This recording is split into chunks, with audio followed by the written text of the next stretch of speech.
আসসালামু আলাইকুম ওয়া রাহমাতুল্লাহি ওয়া বারাকাতুহু। ইন্নাল হামদুলিল্লাহিল আকরামাল্লাযী খালাকাল ইনসানা ওয়া আkramahu wa 'allamahu minal bayani ma lam ya'lam. Fasubhanalladhī lā yuhṣā imtinānuhu bil-lisāni wa lā bil-qalam. وأشهد أن لا إله إلا الله وحده لا شريك له ونشهد أن سيدنا وحبيبنا ومولانا محمدا عبده ورسوله الذي أرسله بالحق بشيرا ونذيرا. أما بعد فقد قال الله تعالى في كلامه المجيد وفي فرقانه التوحيد. أعوذ بالله من الشيطان الرجيم. بسم الله الرحمن الرحيم. إن الله وملائكته يصلون على النبي يا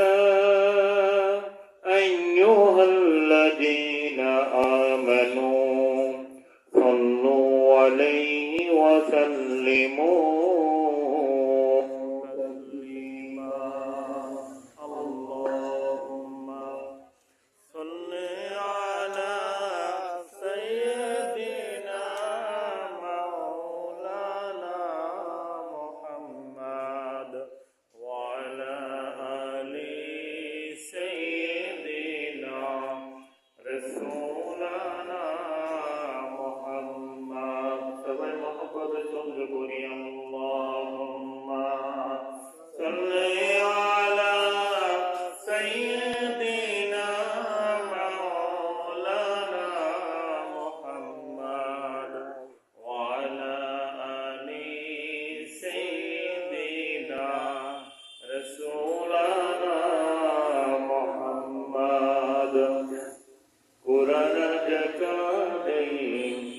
আমাদের জন্য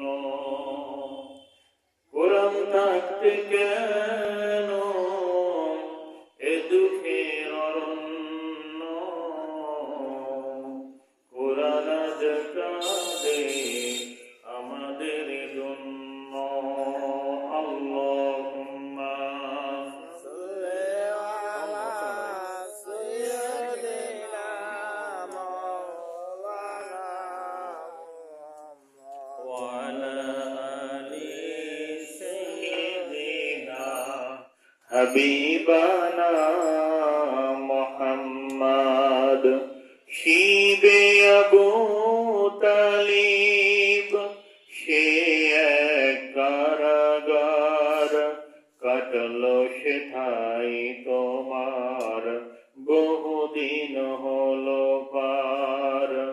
না খেয়ে না ঘুমে কত রাত কেঁদে কেঁদে, না খেয়ে না ঘুমে কত রাত কেঁদে কেঁদে, দিন কায়েমের পরে ধৈর্য ধরে ধরে হে রাসূল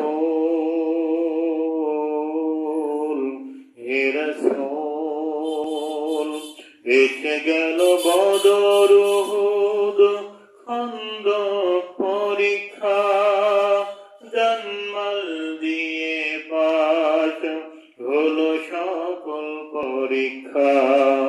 অবশেষে হয়ে গেল দিন কায়েমের বিজয়ী তরি। রাসূল আমার বলে দিলেন খৈরুল কোরআনি তারতিল। আল্লাহুম্মা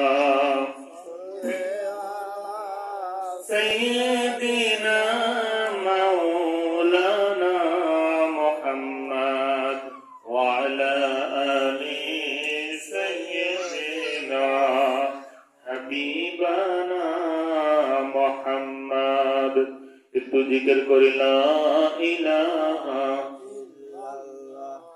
লা ইলাহা ইল্লাল্লাহ লা ইলাহা ইল্লাল্লাহ লা ইলাহা ইল্লাল্লাহ লা ইলাহা ইল্লাল্লাহ ওই আল্লাহ নামের জিকির করবে যারা আল্লাহর কাছে প্রিয় তারা আল্লাহর কাছে প্রিয় যারা জান্নাত প্রবেশ করবে তারা লা ইলাহা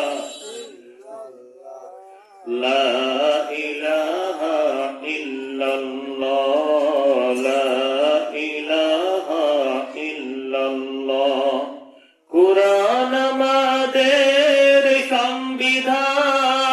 সংবিধান ওরাও যে তারি যে বিজয় নিশান নেতা মোদের যে রাসূলুল্লাহ লা ইলাহা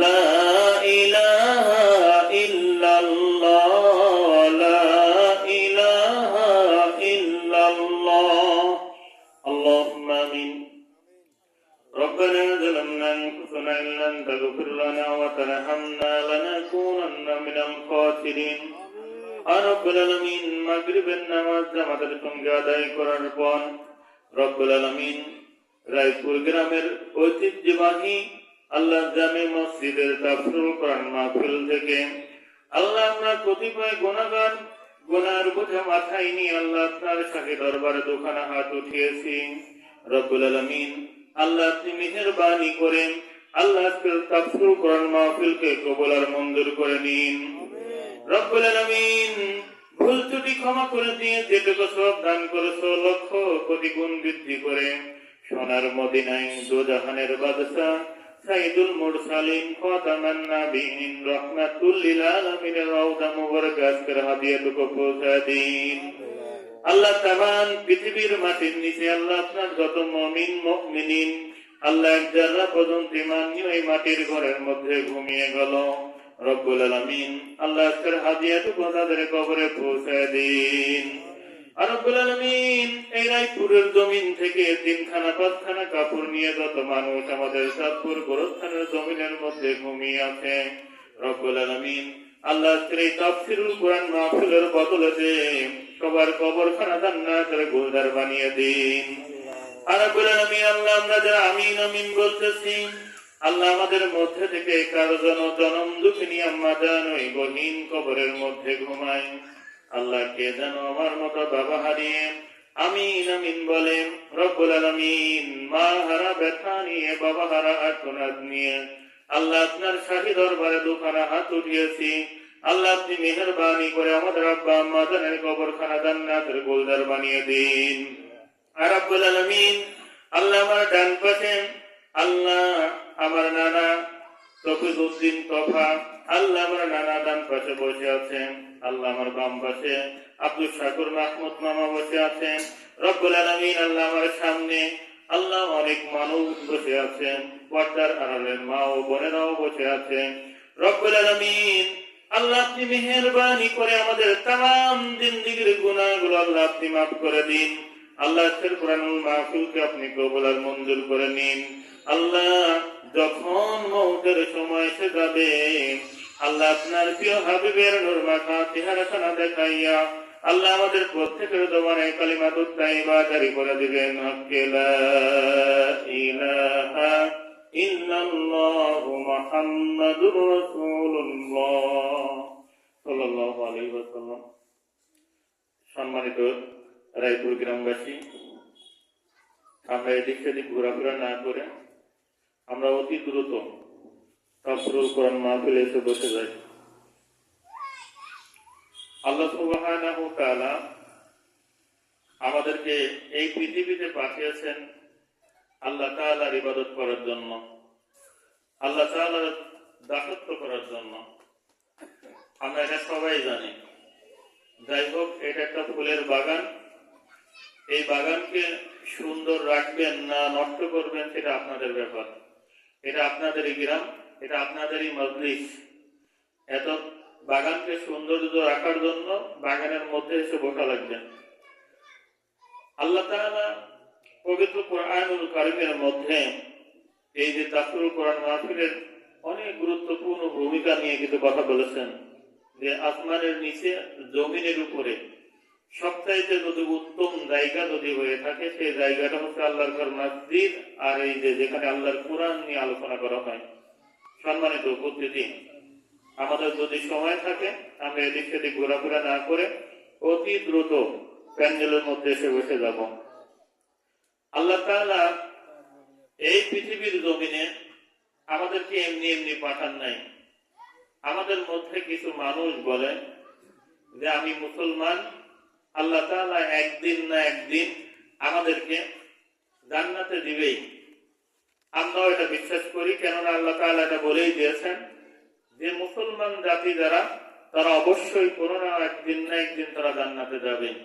হাদিসের মধ্যে পাওয়া যায় যে মানুষগুলো জান্নাতে যাবে, মানে জাহান্নাম খাটার পর জান্নাতে যাবে, এই মানুষগুলো কেমন হবে পিছমাথা, এই ব্যাপারে আল্লাহ তাআলা পবিত্র কোরআনুল কারীমের মধ্যে বলেন, ওয়ালা ইন মাসসাতুহুম, আমার আল্লাহ রাব্বুল আলামিন বলেন জান্নাত এবং জাহান্নামের মাঝখানে যখন মানুষকে দাঁড় করিয়ে দেওয়া হবে, এই মানুষটি দুনিয়ার বুকে আমার আল্লাহ তাআলা ৬০-৭০ বছর জিন্দেগি দিয়েছিল।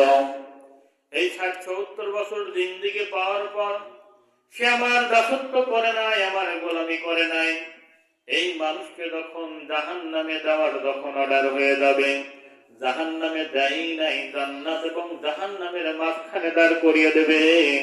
আমার আল্লাহ তাআলা বলেন ওয়ালা ইন মাসসাতুহুম, এমনকি যদিও সামান্য, যেমন একটা মাছি আমাদের খাদ্যর দানার উপরে পড়ে, আমাদের খাদ্যর দানার উপর যেমন একটা মাছি পড়ে, ঠিক অনুরূপ ভাবে অল্প একটু সময় আমার আল্লাহ তাআলা একটা মাছি দিয়ে বুঝাই দিচ্ছেন দুনিয়ার মানুষ, তোমাকে জাহান্নামের মধ্যে ফেলাই হয় নাই, শুধুমাত্র জাহান্নাম এবং জান্নাতের মাঝখানে দাঁড় করে দেওয়া হয়েছে। আল্লাহ তাআলা বলেন নাকাহাতুম, একটা বাতাস যদি স্পর্শ করে, আমরা যখন আমাদের ঘরের দরজা যখন খুলে দেই, ঘরের জানালা যখন খুলে দেই, একটা বাতাস কিন্তু আমার আপনার গায়ে লাগে, লাগে কি লাগে না ধরে বলেন? আমাদের গায়ে বাতাস লাগে। আল্লাহ রাব্বুল আলামিন বলেন এই বাতাস হচ্ছে দুই ধরনের, লাসহা গরম বাতাস আর নাসহা ঠান্ডা বাতাস। লাসহা গরম বাতাস, নাসহা নুন দ্বারা যেটা, এটা ঠান্ডা বাতাস। আল্লাহ তাআলা বলেন জান্নাত এবং জাহান্নামের মাঝখানে ওই বান্দা বান্দিকে যখন দাঁড় করিয়ে দেওয়া হবে, জাহান্নামের মধ্যে ফেলাই হয় নাই, জাহান্নামের কোন আগুন তাকে স্পর্শ করে নাই, একটা বাতাস। কেমন বাতাস? ঘরের দরজা খুললে যেমন একটা বাতাস লাগে, জানালা খুললে যেমন একটা বাতাস লাগে, হয় বাহির থেকে বাতাস ভিতরে যায় অথবা ভিতর থেকে বাহিরে আসে, এরকম একটা বাতাসের কথা বলা হয়েছে, সামান্য একটু বাতাস। আল্লাহ তাআলা বলেন এই নাসহা নামক একটা বাতাস, যে বাতাসটা ঠান্ডা বাতাস, এই বাতাসটা যখন ওই বান্দা বান্দির কপাল পুরা বান্দা বান্দির গায়ে যখন লাগবে, জাহান্নামের মধ্যে ফেলানোই হয় নাই, যে মানুষগুলো বলবে আমাকে আল্লাহ তাআলা একদিন না একদিন জান্নাতে দিবে, ওই ভাইয়ের জন্য এই অবস্থা করতেছে। জাহান্নামের মধ্যে ফেলেই নাই, শুধুমাত্র দাঁড় করিয়ে রাখছে। আর দুই ধরনের বাতাস, লাসকা এবং নাসহা, নুন দ্বারা যে বাতাস, এই বাতাসটা হচ্ছে ঠান্ডা বাতাস। এই জাহান্নামের ঠান্ডা বাতাস যখন ওই ব্যক্তির যখন গায়ে লাগবে, সে আফসোস করতে থাকবে, আরে জাহান্নামের সব চাইতে বেশি কষ্ট বুঝি আমাকে দেওয়া হচ্ছে। বলেন তো দেখি, এই ব্যক্তিকে কি জাহান্নামের মধ্যে ফেলানো হয়েছে? জাহান্নামের মধ্যে ফেলানো হয় নাই। সম্মানিত উপস্থিতি, আল্লাহ তাআলা আমাদেরকে মেধা দিয়েছেন, বিবেক দিয়েছেন, বুদ্ধি দিয়েছেন। এই বিবেক দিয়ে, এই বুদ্ধি দিয়ে, এই মেধা দিয়ে নিজেকে একটু প্রশ্ন করে দেখেন, যদি আল্লাহ তাআলা আমাদেরকে জাহান্নামের মধ্যে ফেলে তারপরে জান্নাতে দেন তাহলে কেমন কষ্ট হবে। বিশ্ব নবী সাল্লাল্লাহু আলাইহি ওয়াসাল্লামকে তার চাচা হযরত আবু তালিব, এই আবু তালিব বিশ্ব নবী সাল্লাল্লাহু আলাইহি ওয়াসাল্লামকে খুব ভালোবাসতেন। এত ভালোবাসতেন যে বিশ্ব নবী সাল্লাল্লাহু আলাইহি ওয়াসাল্লামকে হৃদয়ের সঙ্গে মিশে নিতেন। বিশ্ব নবী সাল্লাল্লাহু আলাইহি ওয়াসাল্লামের এমন একটা অঙ্গ প্রত্যঙ্গ নাই, শরীরের এমন কোন জায়গা নাই যে আবু তালিব বিশ্ব নবী সাল্লাল্লাহু আলাইহি ওয়াসাল্লামকে চুম্বন করে নাই। আল্লাহ রাসূল সাল্লাল্লাহু আলাইহি ওয়াসাল্লাম তার চাচা আবু তালিবকে বড় ভালোবাসতেন। ছোট্টবেলায় বিশ্ব নবী সাল্লাল্লাহু আলাইহি ওয়াসাল্লাম বাবাকে হারিয়েছেন। বাবাকে হারিয়ে ছোট্ট অবস্থায় আল্লাহর নবী বিশ্ব নবী সাল্লাল্লাহু আলাইহি ওয়াসাল্লাম যখন একটা মাঠের ময়দানে গিয়ে দাঁড়িয়ে থাকেন, ছোট ছোট সোনামণিরা খেলা করে, তাদের স্নেহ ভোলানো বাবা মা বড় ভাই এসে ওই খেলার মাঠ থেকে বিশ্ব নবী সাল্লাল্লাহু আলাইহি ওয়াসাল্লামের বাল্যবেলায়, বাল্য সময়ে তাদের সেই সকল ছোট ছোট বন্ধুদের গায়ের ধুলা গুলো পরিষ্কার করে দিয়ে তার বাবা, তার ভাই, তার চাচারা চুমা দিয়ে নিয়ে যায়। আল্লাহ রাসূল সাল্লাল্লাহু আলাইহি ওয়াসাল্লামকে নেওয়ার মতো তেমন কেউ ছিল না। তিনি অপেক্ষা করতে লাগলেন, অবুঝ সন্তান তিনি অপেক্ষা করতে লাগলেন। আহারে, আমার যত সহযোগী সহপাঠী বন্ধু ছিল সকল বন্ধুদেরকে তো তার বন্ধুর বাবারা এসে নিয়ে গেল, আমিও একটু অপেক্ষা করি, আমারও বাবা আব্দুল্লাহ নিশ্চয় আসবে, এসে আমার গায়ের ময়লাগুলো ধুলোগুলো পরিষ্কার করে দিয়ে মুখে চলে চুমা দিয়ে আমাকে কোলে করে বাসায় নিয়ে যাবে। ছোট্ট মানুষ বসে আছে, সন্ধ্যা ঘনিয়ে যায়, বাসায় যায় না।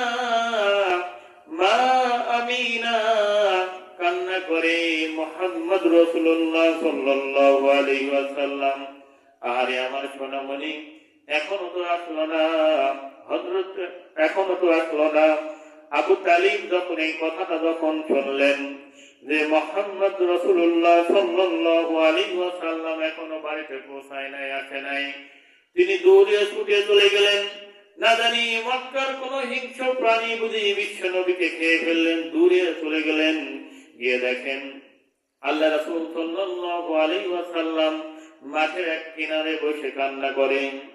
আল্লাহ রাসূল সাল্লাল্লাহু আলাইহি ওয়াসাল্লামকে বুকের সঙ্গে আবু তালিব জড়িয়ে ধরে বললেন, ও প্রিয় ভাতিজি, তুমি কেন এখানে দাঁড়িয়ে কান্না করো? তুমি কেন এখানে দাঁড়িয়ে কান্না করো? আল্লাহ রাসূল সাল্লাল্লাহু আলাইহি ওয়াসাল্লাম বলতে থাকলেন, প্রিয় চাচা, ও চাচা, আমি আমার সঙ্গীদের সঙ্গে খেলাধুলা করতেছিলাম, আমার প্রত্যেকটা সঙ্গীর পিতারা এসে তাদের সন্তানদের গায়ের ধুলা কোনাগুলো পরিষ্কার করে দিয়ে বুকে মুখে চুমু দিয়ে নিয়ে গেল। আমি অপেক্ষা করতে লাগলাম, নিশ্চয় আমার বাবা এসে আমাকে নিয়ে যাবে। কই চাচা, কই আমার পিতা আব্দুল্লাহ তো আমাকে এসে নিয়ে গেল না। একটি কথা শোনার সঙ্গে সঙ্গে আবু তালিব বিশ্ব নবী সাল্লাল্লাহু আলাইহি ওয়াসাল্লামকে বুকের সঙ্গে জাপিয়ে ধরলেন। আর হাদিসের মধ্যে পাওয়া যায় সেই দিন থেকে আল্লাহ রাসূল সাল্লাল্লাহু আলাইহি ওয়াসাল্লামকে আবু তালিব এত ভালোবাসতেন, এত ভালোবাসতেন, কোন কাফের মক্কার যদি কোন কাফের বিশ্ব নবী সাল্লাল্লাহু আলাইহি ওয়াসাল্লামকে গালি দিত, আঘাত করত, ওই কাফিরকে ততক্ষণ পর্যন্ত না পিটায় তিনি ভাত খাইতেন না। এত মহব্বত করতেন, এত ভালোবাসতেন বিশ্ব নবী সাল্লাল্লাহু আলাইহি ওয়াসাল্লাম। লম্বা একটি ঘটনা, আমি ওদিকে যাব না, সংক্ষিপ্ত ভাবে বলতেছি। যখন আবু তালিবের মৃত্যুর সময় যখন ঘনিয়ে আসলো, মৃত্যু হবে হবে এমন ভাব, আল্লাহ রাসূল সাল্লাল্লাহু আলাইহি ওয়াসাল্লাম তার প্রিয় চাচার কাছে গিয়ে বললেন, চাচা, ও চাচা, আমার পানের চাচা, আমি বিশ্ব নবী সাল্লাল্লাহু আলাইহি ওয়াসাল্লাম আপনাকে দাওয়াত দিচ্ছি ইসলামের। আপনি শুধু বলেন লা ইলাহা ইল্লাল্লাহ, আল্লাহ ছাড়া কোনো ইলাহ নাই।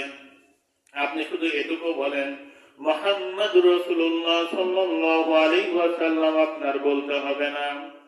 এমন সময় আবু তালিব তিনি তা বললেন না, আল্লাহ রাসূল সাল্লাল্লাহু আলাইহি ওয়াসাল্লামকে বললেন, ও প্রিয় ভাতিজি, আমি জানি তুমি সত্য, তোমার দ্বীন সত্য, তোমার স্রষ্টা তোমার আল্লাহ সত্য, কিন্তু আমি যদি তোমার কথা শুনে যদি কালিমা পড়ে যদি মৃত্যুবরণ করি, আমার গোত্রের মানুষগুলো বলবে মৃত্যুর সময় ভয় পেয়ে সে এই কাজগুলো করলো। আল্লাহ রাসূল সাল্লাল্লাহু আলাইহি ওয়াসাল্লাম রাগ করে উঠে গেলেন, তিনি কালিমা না পড়ে মৃত্যুবরণ করলেন। জিবরাইল আলাইহিস সালাম বিশ্ব নবী সাল্লাল্লাহু আলাইহি ওয়াসাল্লামের কাছে এসে জানিয়ে দিলেন, ইয়া রাসূলুল্লাহ, ইয়া হাবিবাল্লাহ, দুনিয়ার বুকে, আসমানের নিচে, জমিনের উপরে আপনাকে এই আবু তালিব অনেক ভালোবাসতো, অনেক মহব্বত করত। আপনাকে এই ভালোবাসার জন্য আল্লাহ তাআলা তাকে জাহান্নামের আগুনে পুড়াইবেন। কিন্তু কেমন করে পুড়াইবেন? জাহান্নামের দুইটা জুতা শুধু তাকে পরিয়ে দেওয়া হবে, আর কিছুই করা হবে না। আর এই জাহান্নামের দুইটা জুতা পরিয়ে দেওয়ার কারণের জন্য, আগুনের জুতা পরিয়ে দেওয়ার কারণের জন্য তার মাথার গিলুগুলো টকবক করে ফুটতে থাকবে। আবার আল্লাহ তাআলা বলেন যে ওয়ালা ইন মাকসাতুহুম, ও দুনিয়ার মানুষ, জান্নাত এবং জাহান্নামের মাঝখানে নাসহা নামক একটা ঠান্ডা বাতাস যখন ওই সকল মানুষদের গায়ে লাগবে, জাহান্নামের মধ্যে তাদেরকে ফেলানোই হয় নাই, শুধু এই ঠান্ডা বাতাস গায়ে লাগার সঙ্গে সঙ্গে তারা তাদের নিজেদের কৃতকর্মের কথাগুলো স্বীকার করবে। আরে ওই যে রায়পুরের জমিনে আল্লাহ তাআলা আমাকে ৬০-৭০ বছর জিন্দেগি দিয়েছিল, আমি চাইলেই তো আমি ওই রায়পুরের জামে মসজিদে তাফসীরুল কোরআনের মাহফিলে এসে বসতে পারতাম। আমি চাইলেই তো আমি আল্লাহর ঘর মসজিদে ৫ ওয়াক্ত নামাজ জামাতের সঙ্গে আদায় করতে পারতাম। আহারে আমি তা তো করি নাই। সেদিন ওই মানুষগুলো নিজেদের কৃতকর্মের জন্য স্বীকার করবে, হ্যাঁ আমি আসলে দোষ করেছি, আমি আল্লাহ তাআলার হুকুমগুলো মানি নাই, আর যে কারণে আজকে আমার এই কষ্টগুলো হচ্ছে। সম্মানিত উপস্থিতি, জান্নাতের এই জাহান্নামের শুধুমাত্র ঠান্ডা বাতাস যদি শরীরের সঙ্গে যদি লাগে, আর এতেই যদি ওই মানুষগুলো যদি বলতে থাকে জাহান্নামের সমস্ত কষ্ট বুঝি আমাকে দেওয়া হচ্ছে, তাহলে জাহান্নামের মধ্যে ফেললে কেমন কষ্ট হবে একটু চিন্তা করে দেখেন। আল্লাহ তাআলা মেধা দিয়েছেন, বিবেক দিয়েছেন, বুদ্ধি দিয়েছেন। আপনার বিবেক আপনার বুদ্ধিকে একটু প্রশ্ন করে দেখেন, তাহলে কি একটা অবস্থা হয়ে দাঁড়াবে। আমার আল্লাহ তাআলা বলেন, ও দুনিয়ার মানুষ, তোমরা একটু চিন্তা করে গবেষণা করে ভাবো, ইয়া ওয়াইলানা, ওই মানুষগুলো সেদিন বলতে থাকবেন, হায় সবচেয়ে কঠিন শাস্তি শুরু হয়ে গেছে, অথচ জাহান্নামের মধ্যে ওই ব্যক্তি যায় নাই। আল্লাহ তাআলা বলেন, ইন্না কুন্না মিনাজ জালিমিন। আল্লাহ তাআলা বলেন, ওই মানুষগুলো সেদিন বলবে আমরা জালিম ছিলাম। ওই সকল মানুষগুলো সেদিন স্বীকার করে নিবে, জাহান্নামে যাওয়ার আগেই তারা স্বীকার করে নিবে, আমরা জালিম ছিলাম, আমরা আমাদের নিজেদের উপর জুলুম করেছি, মানুষের উপর জুলুম করেছি, আল্লাহর হুকুমগুলো পালন করে নাই, বিশ্বনবী সাল্লাল্লাহু আলাইহি ওয়াসাল্লামের সুন্নাহকে আমরা অনুকরণ করি নাই। সেদিন এই মানুষগুলো স্বীকৃতি দিবে এইভাবে। আমার আল্লাহ তাআলা বলেন, এই মানুষগুলো সেদিন নিজেদের অপরাধগুলো স্বীকার করে নিবে। আল্লাহ তাআলা বলেন, ইন্নাহা সামুসতাকাররুন ওয়া মুতবা। আল্লাহ তাআলা বলেন, নিশ্চয় তা অবস্থানস্থল, আবাসস্থল কতই না নিকৃষ্ট। আল্লাহ রাব্বুল আলামিন বলেন, ওই যে জাহান্নামে যাদেরকে ফেলানো হবে, ওই ব্যক্তি যখন জাহান্নামের মাঝখানে যখন অবস্থান করবে, এই মানুষটি সেদিন এতটাই অবস্থানভুক্ত হবে যে তার চাইতে নিকৃষ্ট জায়গা বুঝে আর নাই।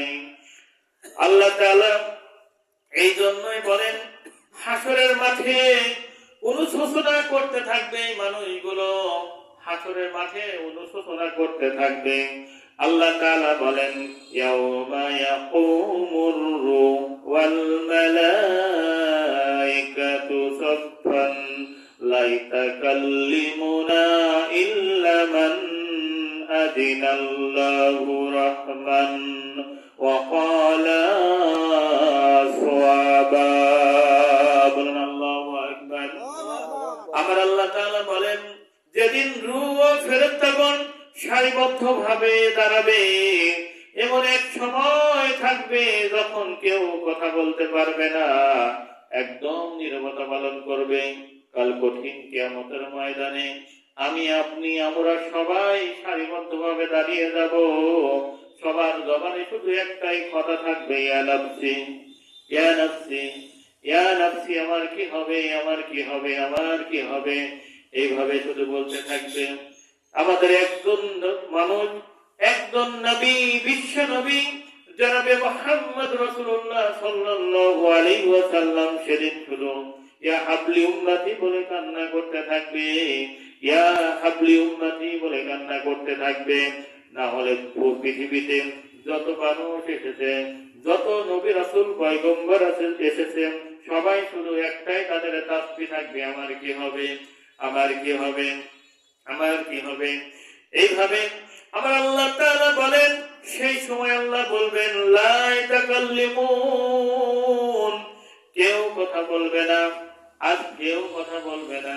ও বান্দা, আমি তোমাদেরকে সময় দিয়েছিলাম, অনেক লম্বা সময় দিয়েছিলাম। এই সময় তোমরা তোমাদের ব্যবহার গুলো করেছো তোমাদের জবান দ্বারা, তোমাদের জবানকে তোমরা কন্ট্রোল করো নাই। তোমরা পেয়েছো নরম নরম মানুষের উপর গরম করেছো, জুলুম করেছো, নির্যাতন করেছো, অত্যাচার করেছো, নিষ্পেষিত করেছো। ও বান্দা, আমি তোমাদেরকে একটু সুযোগ দিয়েছিলাম, তোমরা যেন তাকওয়া নিয়ে আত্মশুদ্ধি নিয়ে আমার কাছে আসতে পারো, তা যখন করো নাই। ও বান্দা, আজ সবাইকে স্টপ করে দিলাম, একদম চুপ করে দিলাম, কেউ কথা বলবে না। সমস্ত মানুষগুলো একদম সোজা হয়ে দাঁড়িয়ে যাবে। আল্লাহ তাআলা বলেন, ইল্লা মান আযীমাল্লাহু রাহমান, আল্লাহ যাকে অনুমতি দিবেন সে ব্যতীত, আর তিনি হচ্ছেন বিশ্ব নবী সাল্লাল্লাহু আলাইহি ওয়াসাল্লাম। বলুন সুবহানাল্লাহ। যত নবী রাসূল পয়গম্বর আসছেন, কেউ কথা বলতে পারবে না। আল্লাহ তাআলা একজনকে অনুমতি দিবেন, তিনি হচ্ছেন আমাদের রাসূল বিশ্ব নবী সাল্লাল্লাহু আলাইহি ওয়াসাল্লাম। যখন বিচার শুরু হয়ে যাবে, মানুষগুলো ভয়ে ছোটাছুটি শুরু করে দিবে।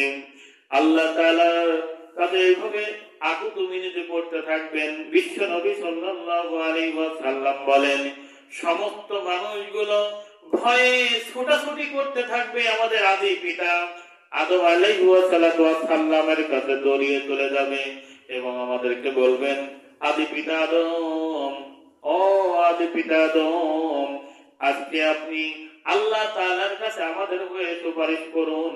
আজকে যে মহা মুসিবত দেখতেছি, এই বিপদ থেকে যেন আল্লাহ তাআলা আমাদেরকে রক্ষা করেন।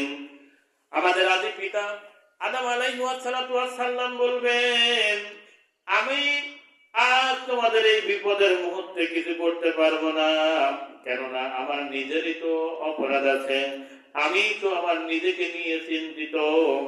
আজ এত আমার কাছে নয়, তোমরা যাও, চলে যাও, তোমরা জাতির পিতা ইব্রাহিম আলাইহিস সালামের কাছে চলে যাও। আমরা আমাদের আদি পিতা আদম আলাইহিস সালাম থেকে যখন এমন কথা শুনবো, ছুটে চলে যাব জাতির পিতা ইব্রাহিম আলাইহিস সালামের কাছে। ইব্রাহিম আলাইহিস সালামের কাছে গিয়ে বলবো, হে আমাদের জাতির পিতা ইব্রাহিম আলাইহিস সালাম, আপনি আজ আমাদের হয়ে আল্লাহ তাআলার কাছে সুপারিশ করুন। আল্লাহ তাআলা যেন আজ এই কঠিন বিপদের মুসিবতে যেন আমাদেরকে আল্লাহ তাআলা হেফাজত করেন। আমাদের জাতির পিতা ইব্রাহিম তিনি বলবেন, না না না, যাও তোমরা চলে যাও, হযরত মূসা আলাইহিস সালামের কাছে চলে যাও। আমরা মূসা আলাইহিস সালামের কাছে ছুটে যাব। মূসা আলাইহিস সালাম বলবেন, যাও যাও যাও, তোমরা ঈসা আলাইহিস সালামের কাছে চলে যাও। আমরা ঈসা আলাইহিস সালামের কাছে ছুটে যাব।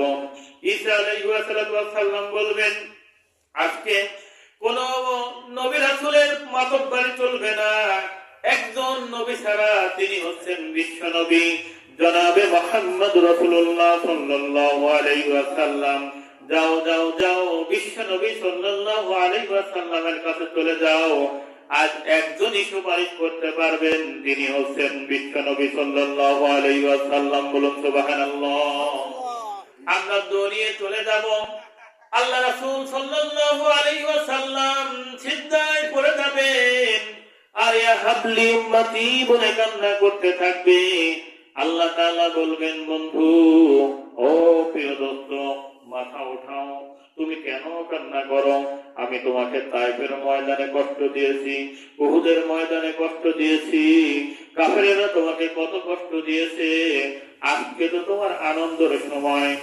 আল্লাহ রাসূল সাল্লাল্লাহু আলাইহি ওয়াসাল্লাম তার মাথাটা উঠাবেন আর বলতে থাকবেন, আল্লাহ, ওই যে দেখা যায় আজ বিচারের ময়দানে আমার উম্মতদেরকে জাহান্নামের মধ্যে নিয়ে যাওয়া হচ্ছে। আল্লাহ তাআলা সেদিন বিশাল একটা দোয়া শিখিয়ে দিবেন, যে দোয়াটা এখনো অবতীর্ণ হয় নাই।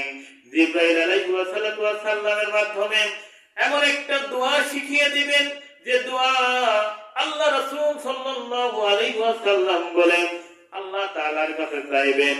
আল্লাহ রাব্বুল আলামিন এই দোয়ার বদলতে তাকে বিশাল একটা সুযোগ দিবেন আর বলবেন, হে বন্ধু,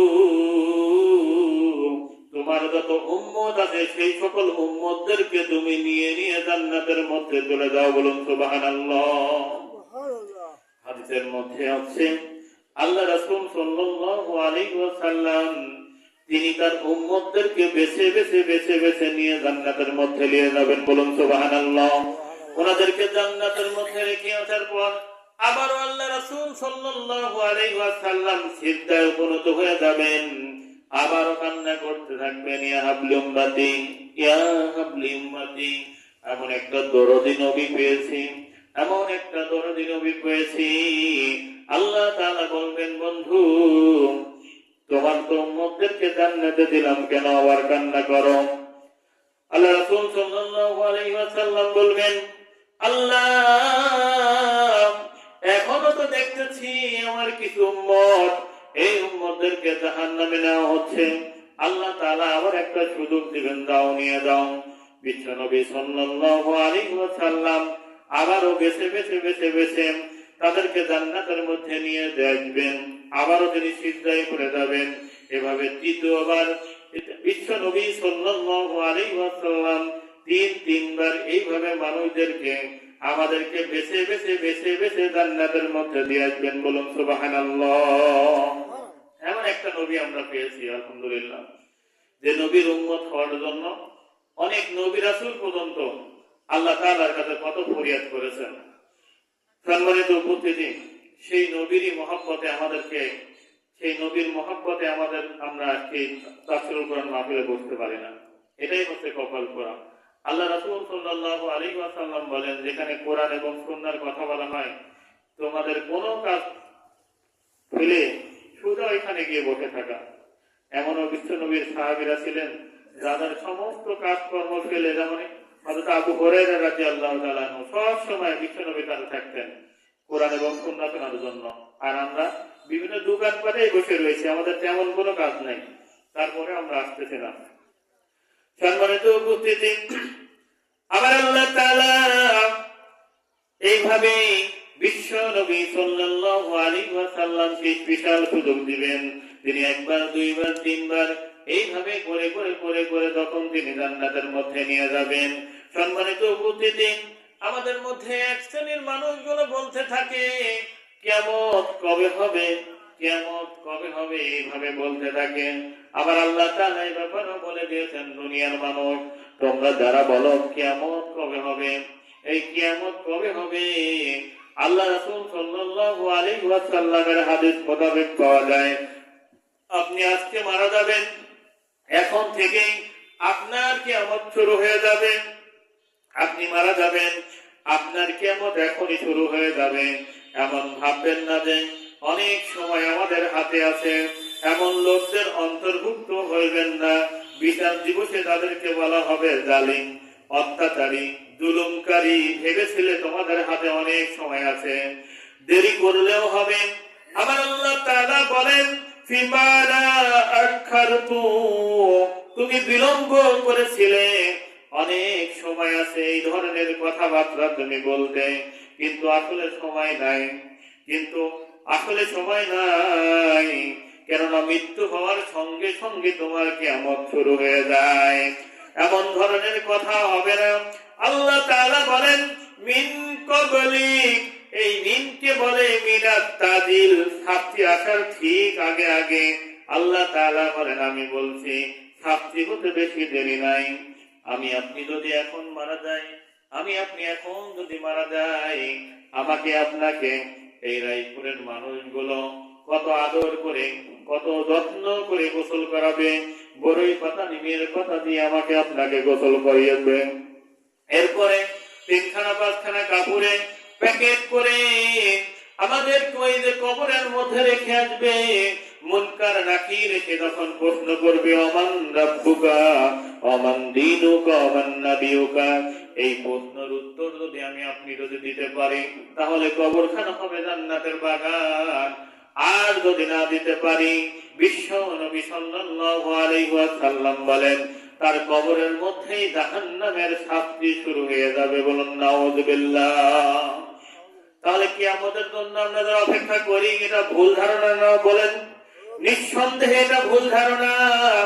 আবার আল্লাহ তাআলা এই জন্যই বলেন, বিচার দিবসের কথা বললেই অনেকেই মনে করেন বিচার দিবস আসতে অনেক দেরি, কিন্তু আল্লাহ তাআলা বলেন ইন্নাহুম ইয়ারাইদাহুম বাইদা। বলেন আল্লাহু আকবার। আবার আল্লাহ তাআলা বলেন তারা মনে করেন ওটা হতে অনেক দেরি। আমাদের মধ্যে যে মানুষগুলো ইবাদত বন্দেগী করে না, যে মানুষগুলো আল্লাহ তাআলার দাসত্ব করে না, গোলামি করে না, এই মানুষগুলো চিন্তা করে যে কিয়ামত আসতে অনেক দেরি, যখন মরা যাবে তখন দেখা যাবে, এখন খাও দাও ফুর্তি করো, দুনিয়াটা নষ্ট করে, এরকম কথা বলতে থাকে। আমার ভাইয়েরা, আবার আল্লাহ রাব্বুল আলামিন বলেন ওয়া নারাহু করিবা। আল্লাহ তাআলা বলেন আমি দেখছি এটা শীঘ্রই তোমাদের সামনে, কিন্তু আমরা প্রত্যেকেই কখন যাব, আমরা কি এই দিন আদৌ কোনোদিন দেখতে পাবো, কেউ বলতে পারে না। এটা আল্লাহ তাআলা বলতেছেন কিয়ামত অনেক কাছে, অতি নিকটে। এর দ্বারা আমরা বুঝতে পারি আজ আমি আপনি যদি মারা যাই, আজ আমার আপনার জন্যই ওই কবরের মধ্যে রেখা আসার আগে আমাকে আপনাকে জানিয়ে দেওয়া হবে আমি আপনি জান্নাতি না জাহান্নামী।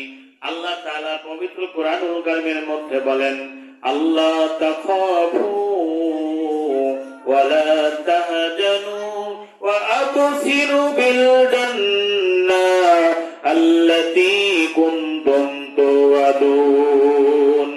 আমার আল্লাহ তাআলা বলেন মানুষের মৃত্যুর যখন সময় হয়ে যায়, আসমান হতে মুমিনদের ক্ষেত্রে বলতেছি, মানুষের মৃত্যুর যখন সময় হয়ে যায়, ওই আসমান হইতে 2 দল ফেরেশতা তার কাছে আগমন করে। মুমিন ব্যক্তিদের ক্ষেত্রে এক ফেরেশতা আছে, এক দল ফেরেশতা আছে। বেঈমান ব্যক্তিদের ক্ষেত্রে আরেক দল ফেরেশতা আছে। মুমিন ব্যক্তিদের ক্ষেত্রে যে বলেন আল্লাহ তাখাফু ওয়ালা তাহজানু ওয়া আবসিরু বিল জান্নাহ আল্লাতী কুনতুম তুআদুন। হে আল্লাহর বান্দা-বান্দি, হে আল্লাহর বান্দা-বান্দি, আল্লাহ তাআলা তোমার কাজকর্মের উপর রাজি খুশি ছিল। এত কিছুক্ষণের মধ্যেই মালাকুল মাউত এসে তোমার জানটা কবজ করে নিয়ে যাবে। এই ব্যক্তি তখন বলতে থাকবে আরে আমি 2025 সালে হজ করার চিন্তা ভাবনা করেছিলাম। রায়পুর জামে মসজিদে অনেক কিছু দান সৎকার করতে চেয়েছিলাম, আর আপনারা এত দ্রুতই চলে এসেছেন। সেদিনকে এই ফেরেশতাদেরকে এমন ভাবে বলতে থাকবেন, মুমিন ব্যক্তিগুলো এভাবে বলতে থাকবেন, আর তখন বলবেন যে আপনাকে আল্লাহ তাআলা যেটুকু হায়াত দিয়েছিল, এই হায়াতের মধ্যে আপনি যতটুকু দান করেছেন, যতটুকু ইবাদত বন্দেগী করেছেন, আবার আল্লাহ তাআলা রাজি খুশি হয়ে গেছে, আপনার উপর রাজি খুশি হয়ে গেছে, আপনার আর কোনো কিছু করা লাগবে না, আপনিও আনন্দিত হন। আল্লাহ তাখাফু ওয়ালা তাহজানু ওয়া আবসিরু বিল জান্নাহ আল্লাতী কুনতুম তুআদুন। আল্লাহ তাআলা যে আপনার সঙ্গে জান্নাতের প্রতিশ্রুতি দিয়েছেন, এই জান্নাতের জন্য আপনি আনন্দিত হন। এইভাবে তার সামনে যখন জান্নাতটাকে যখন ধরা হবে, হাদিসের মধ্যে আছে ওই মৃত ব্যক্তির কিছুক্ষণের মধ্যেই তার মৃত্যু হয়ে যাবে, তার সামনে যখন জান্নাতটা যখন ধরা হবে তা সে হাসবে। আমরা মৃত্যুর সময় অনেক মানুষদেরকে দেখতে পাই, তার কপালটা ঘামে, হাসতে হাসতে তার জানটা বের হয়ে যায়। আমার ভাই, এই জন্যই বের হয় যে লক্ষ লক্ষ ফেরেশতা তাকে সম্বর্ধনা জানাইতে আছে। লক্ষ লক্ষ ফেরেশতা ফুল নিয়ে, জান্নাত নিয়ে, সাধারণ দুনিয়ার ফুল নয়, জান্নাতের ফুল নিয়ে, জান্নাতের ছবি নিয়ে তার সামনে দাঁড়িয়ে যায়। জান্নাতের এত সুন্দর সুন্দর নাক নিয়ামত দেখার পরে এই মানুষটি আনন্দিত হয়ে যায়, তার হৃদয়ের মধ্যে প্রশান্তি আছে, শান্তি আছে। হাদিসের মধ্যে বলা হয়, এই মুমিন ব্যক্তি যখন মৃত্যুবরণ করে, মুমিন ব্যক্তি যখন মৃত্যুবরণ করে, তার রূহ বা আত্মা বলেন, এই রূহ ছুটাছুটি করতে থাকে কোথায়? মৃত্যু হওয়ার পর ছুটে ছুটে তার বাবা মার কাছে চলে যায়। ও বাবা, ও মা, ও ভাই, ও বোন, আমাকে দ্রুত তোমরা কবরের মধ্যে রেখে আসো। এই দুনিয়া আর আমার ভালো লাগতেছে না, এই রায়পুরের জমিন আর ভালো লাগতেছে না, এই রায়পুরের অস্থায়ী বাড়ি, এই বাড়ি আর আমার ভালো লাগতেছে না। আমি যে বাড়িতে এখন বসবাস করি, আমি বলি এই বাড়িটা আমার বাড়ি। আজ থেকে 40-50 বছর যদি পিছনের দিক যাওয়া যায়, তাহলে বলবেন আপনার এই বাড়িটা বলবি আমার বাবা বলেছে আমাদের বাড়ি। এরপরে যদি 100 বছর পিছনে যাওয়া যায়, দেখা যাবে যে আমার দাদার বাড়ি ছিল। তারপরে যদি যাওয়া যায়, দেখা যাবে আমার বাপের দাদার বাড়ি ছিল। এইভাবে একটাই জায়গা, একটাই বাড়ি, একটাই জমিন। এই জমিনটা শুধু রদ বদল হতে আসতেছে, রদ বদল হতে আসতেছে। এই মুমিন ব্যক্তি এখন বলতে থাকবে, আমাকে আর দেরি করায় না, ও রায়পুরের মানুষ, দ্রুত আমাকে কবরের মধ্যে রেখে আসো, এই দুনিয়া আর আমার ভালো লাগতেছে না। বিশ্বনবী সাল্লাল্লাহু আলাইহি ওয়াসাল্লাম বলেন যে মানুষগুলো গোসল করায়, মাইয়াতকে যে মানুষগুলো গোসল করায়, সকল গোসল যারা করায় তাদের কাছে গিয়ে বলতে থাকে, এই রূহগুলো বলতে থাকে, ও প্রতিবেশী ভাই, আমাকে দ্রুত গোসল করিয়ে দাও, তাড়াতাড়ি গোসল করিয়ে দাও, দ্রুত গোসল করিয়ে দিয়ে আমাকে দ্রুত কবরের মধ্যে রেখে আসো। যারা কাপড়ের কাপড়গুলো পাইতে থাকে, ওদেরকে বারবার বলতে থাকে, আমাদেরকে দ্রুত করিয়ে দাও, দ্রুত আমাদেরকে কাপড়ের কাপড় পরিয়ে দাও। যারা কবর খনন করতে থাকে তাদেরকে বলে, দ্রুত তোমরা কবর খনন করো। বাস যারা কাটতে যায় তাদেরকে এইভাবে বলতে থাকেন। এই রূহগুলো ছোটাছুটি করে তাদেরকে বলতে থাকেন। হাদিসের মধ্যে আছে, তাকে যখন কাপড়ের কাপড় পরিয়ে দিয়ে খাটের উপর নিয়ে যখন কবরস্থানের দিকে যখন রওনা দেওয়া হয়, এই মাইয়াতি তখন বলতে থাকে, ও সমাজের মানুষ, রায়পুরের মানুষ, ও আমার আত্মীয় স্বজনেরা, তোমরা কেন এত আস্তে আস্তে যাচ্ছ? দ্রুত যাও না কেন? দ্রুত নিয়ে চলো, আমার আর এই দুনিয়া ভালো লাগছে না। আমার সামনে আল্লাহ রাব্বুল আলামিন জান্নাতটা উঠিয়ে ধরেছেন। আল্লাহ তাখাফু ওয়ালা তাহজানু ওয়া আবশিরু বিল জান্নাহ আল্লাতী কুনতুম তুআদুন। আল্লাহ তাআলা আমার চোখের সামনে জান্নাতকে উঠিয়ে ধরেছেন, আর এই জান্নাতের নাক নিয়ামত দেখে আমার হৃদয়টা বড় প্রশান্তি হয়ে গেছে। দুনিয়ায় আর আমার থাকতে মন চায় না, আমাকে দ্রুত কবরের মধ্যে রেখে আসো। সম্মানিত উপস্থিতি, এরকম ব্যক্তি, এরকম মুমিন ব্যক্তি হতে গেলে আবার আল্লাহ তাআলার বিধান মানার দরকার আছে না নাই? জোরে বলেন, আবার আল্লাহ তাআলার বিধান মানার দরকার আছে না নাই? বিশ্বনবী নবী সাল্লাল্লাহু আলাইহি ওয়াসাল্লাম আজ থেকে 1000 বছর আগে আমাদেরকে বলে দিয়েছেন, দুনিয়ার মানুষ, আমার আল্লাহ তাআলা তোমাদেরকে এই পৃথিবীতে পাঠিয়েছে, এমনি এমনি পাঠাই নাই। এই জন্য আল্লাহ তাআলার দাসত্ব, আল্লাহ তাআলার গোলামি আমাকে আপনাকে করতে হবে। আমার আল্লাহ রাব্বুল আলামিন এই জন্যই বলেন ওয়া নারাহু করিবা, আল্লাহ তাআলা বলেন আমি দেখছি তোমরা যে চিন্তা ভাবনা করতেছো যে কিয়ামত আসতে অনেক দেরি, কিন্তু বান্দা ও বান্দি তোমরা শুনে নাও, জেনে নাও, তোমাদের কিয়ামত কিন্তু অতি দ্রুত, অতি নিকটে। বিশ্ব নবী সাল্লাল্লাহু আলাইহি ওয়াসাল্লাম একদিন মসজিদে নববীতে প্রশ্ন করলেন, ও প্রিয় সাহাবীরা বলো তো দেখি, বলো তো মউত কত দূরে, মউত আমাদের মৃত্যুটা কত দূরে হবে, তোমরা একটু বলো তো। আল্লাহ রাসূল সাল্লাল্লাহু আলাইহি ওয়াসাল্লামের সাহাবীরা কেউ কেউ বলতে থাকলেন যে আমি সকালবেলা জন্মগ্রহণ করেছি, দুপুর সময়ে নাও আসতে পারে। কেউ বলতে লাগলেন খেজুর গাছে খেজুর পেকেছে, খেজুর গুলো পেরেছি, এই খেজুর গুলো খাবো, এমন সৌভাগ্য নাও থাকতে পারে। এরকম উদাহরণ দিতে থাকলেন। বিশ্ব নবী সাল্লাল্লাহু আলাইহি ওয়াসাল্লাম রেগে গেলেন, রঞ্জিত হয়ে গেলেন, আর বলতে থাকলেন হে প্রিয় সাহাবীরা তোমরা কেন এমন কথা বললে? সাহাবীরা বলতে লাগলেন ইয়া রাসূলুল্লাহ, ইয়া হাবিবাল্লাহ, আপনার জন্য আমাদের জীবন কুরবানি হয়ে যাক। ইয়া রাসূলুল্লাহ, ইয়া হাবিবাল্লাহ, আপনি বলুন কেমনটা হওয়ার দরকার ছিল? আল্লাহ রাসূল সাল্লাল্লাহু আলাইহি ওয়াসাল্লাম বললেন প্রিয় সাহাবীরা রে, আমরা যে সালাতের মধ্যে নামাজ পড়ি, নামাজের মধ্যে আমরা ডানি পায়ে সালাম দেই, ডানে সালাম দেই, বামে সালাম দেব, এমন সময় আমরা নাও পেতে পারি। শুধু তাই নয়, আল্লাহ রাসূল সাল্লাল্লাহু আলাইহি ওয়াসাল্লাম বললেন যে মউত আমাদের অতি নিকটে। আমাদের যে ঘাড়ের শাখা রগ একটা আছে, এই রগের চাইতে অতি নিকটে মউত। তাহলে একবার চিন্তা করে দেখেন তো, বিশ্ব নবী সাল্লাল্লাহু আলাইহি ওয়াসাল্লাম আমাদেরকে এই কথা বলেছেন, আর আল্লাহ তাআলা বলতেছেন। এই যে আয়াতগুলো নিয়ে আমি আপনাদের সঙ্গে আলোচনা করলাম, আল্লাহ রাব্বুল আলামিন বলতেছেন যে মউত অতি নিকটে, মউত অতি কাছে। আর এই যে আমরা কিয়ামতের কথা বলতেছি, এই কিয়ামতটা মৃত্যু হওয়ার সঙ্গে সঙ্গে তার কিয়ামত শুরু হয়ে যায়। এমনকি হাদিস দিয়ে আপনাদেরকে বুঝিয়ে দিলাম, মানুষ মারা যায় নাই, দুই দল ফেরেশতা তাদের সামনে এসে হাজির হয়। এক দল ফেরেশতা ঈমানদারদের জন্য, আর এক দল ফেরেশতা বেঈমানদের জন্য। মৃত্যু কিন্তু হয় নাই। যারা বেঈমান অবস্থায় মৃত্যুবরণ করে তাদের সামনে কিন্তু জাহান্নাম উঠিয়ে ধরা হয়। তারা জাহান্নাম দেখে কিন্তু ছোটাছুটি করতে থাকে। মৃত্যুর সময় তারা কিন্তু একদম ছোটাছুটি করতে থাকে, দেখেন। ঠিক এইরকম ভাবে কিন্তু বলতে থাকে। আমার আল্লাহ তাআলা বলেন, রব্বুল আলামিন বলেন, মান মাতা ফাকাদ কামা কিয়ামাত, যে চলে যায় সেই মারা যায়, তার কিয়ামত শুরু হয়ে যায়।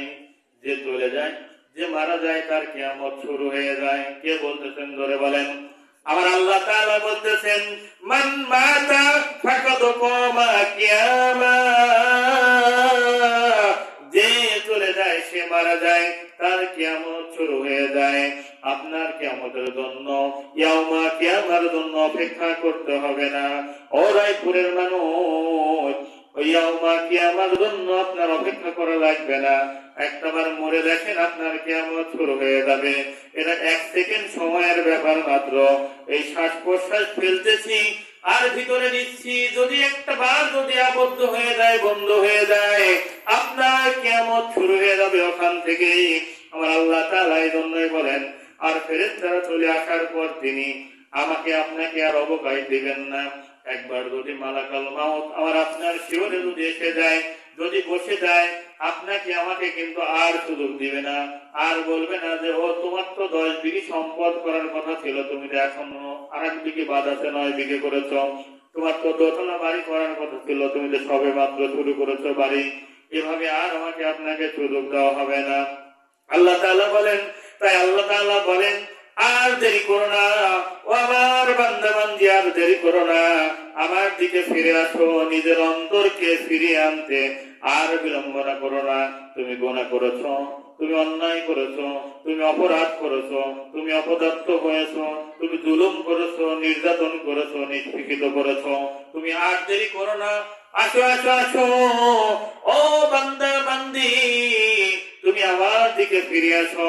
আমার আল্লাহ তাআলা বলেন, ওয়া আনিবু ইলা রাব্বিকুম ওয়া আসলিলাকুম। বলুন আল্লাহু আকবার। আমার আল্লাহ তাআলা বলেন, আর দেরি করো না, আমার দিকে ফিরে আসো রে বান্দা। দুনিয়ায় ততই তুমি ঘোরো না কেন, ফেরো না কেন, আমার এই যে আমার কাছে তোমাদেরকে ফিরে আসতেই হবে। আমি আল্লাহ তাআলা তোমাদেরকে যে প্রতিশ্রুতি দিয়েছি, এই প্রতিশ্রুতি কিন্তু অবশ্যই তোমাদেরকে কিন্তু রক্ষা করবে। শকির ভাই বলেন যে 7:25 আজান দিই, 7:25 আজান দিই। 7:25 আজান দেন ভাই, আবার ধ্যানে যাওয়া লাগবে। হয়তো 7:25 আর 7:30 জামাত। কত বলে দেখুন তো। ব্যাপারটা